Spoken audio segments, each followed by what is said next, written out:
Hi everyone, in this video I will explain why the probabilities on XRP are higher to still take out this high and look for higher prices once this range is finished. I will cover my Elliott Wave analysis on the weekly time frame and the daily time frame, so let's jump in starting with this bullish scenario on the weekly time frame. Here the target area for your wave 4 has been touched, but we still have a bit more room to play with just in case. The target area is 1.61 to 1.28. Invalidation 1.02. After wave 4, we then look for a 5-wave impulsive structure to the upside to move to the most common target area for your wave 5, which is between 4.06 and 6.15. After wave 5, we want to see a bigger retracement to the downside, or as a bare minimum, another big sideways range. Something else that we like to see in this scenario is, yes, price creates another high, but done so preferably on a lower amount of volume compared to the peak volume that we had in wave 3. If price would move towards the upside and instead volume is going to increase, we have to be aware of a much more bullish scenario. That much more bullish scenario is counting this structure to the upside as a finished wave 1. This range is then a wave 2, and you look for a wave 3 to the upside to much higher targets. The most common retracement target for a wave 2 is the 05786, 1.28, 0.73, but the minimum retracement target has been touched, which is the 0.382 at 1.61. At the moment, this is very much an alternative bullish scenario, and the primary bullish scenario is counting this as a 5-wave impulsive structure, but keep an eye on the volume. Your bearish scenario is to count this as a finished 5-wave structure, but then also finish a macro wave of 5. So you would basically start a bear market and look for much lower prices. But this would require price to start a move to the downside with a motive wave. So either a 5-wave impulse or a diagonal.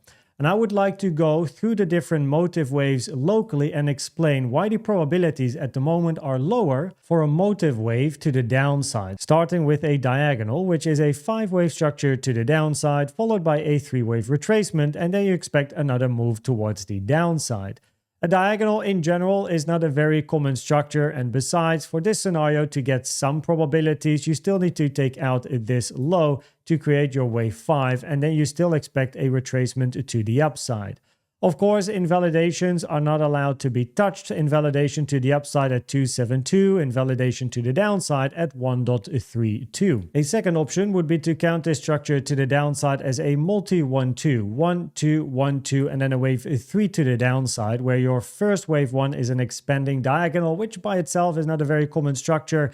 And this second wave 2 here touched the 886. And this one is important because the 886 taken from the start to the end of that second wave 1 is a very rare target for a wave 2, significantly lowers the probabilities. Now the invalidation for this scenario is moving above this pivot at 2.59. The final option would be to count this as a wave 1, a longer wave 2, and then a wave 3 to the downside. But what lowers the probabilities for this scenario is time. Your wave 2 is already 5, almost 6 times longer compared to your wave 1, which is very rare and significantly reduces the probabilities for this scenario. So we now covered the 3 motive wave scenarios. None of them have great probabilities, which increases the probabilities that this structure to the downside is corrective, not impulsive.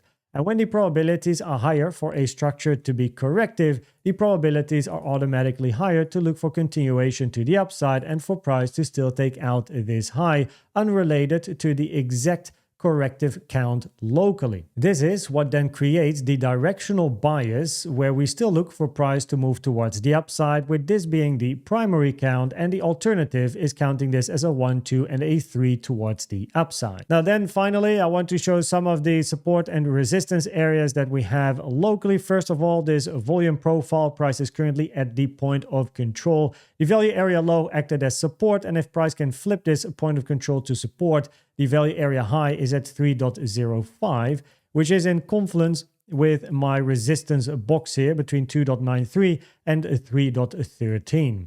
To the downside, we have some areas of support here, 2.12, 2.16. Then we have 191 to 2. And then over here, we have 1.39 to 1.47. If you want to know the levels inside these areas, here you go. You can put them on your chart if you like to. And if we then look at the probabilities, giving us a directional bias from an Elliott Wave point of view, the probabilities are higher that this structure to the downside is a corrective structure, not a motive wave structure, increasing the probabilities to still take out the high. Even if price would take out the low, the probabilities remain higher. It is part of a bigger corrective structure. A 1, 2, 3 has lower probabilities as explained, a multi 1, 2 lower probabilities, and even a diagonal. If you take out this low, yes, it might be considered, at least if you don't hit the invalidations, but it will remain an alternative scenario with a corrective structure being the primary, until price would move towards the upside with a clear 3-wave move and then start to pick up the pace towards the downside. So here you can see on the number 1 position, more upside after this range has the higher probabilities, and on the number 2 position with lower probabilities, we have upside finished and we look for bigger impulsive moves towards the downside. I hope that this video was helpful or valuable to you. On the left, you see a video on the simplest way to use and trade Elliott Waves without even counting. And on the right is the Elliott Wave educational playlist to help you understand more about Elliott Waves. Thanks for watching and subscribing, and I hope to see you at the next one. Bye bye.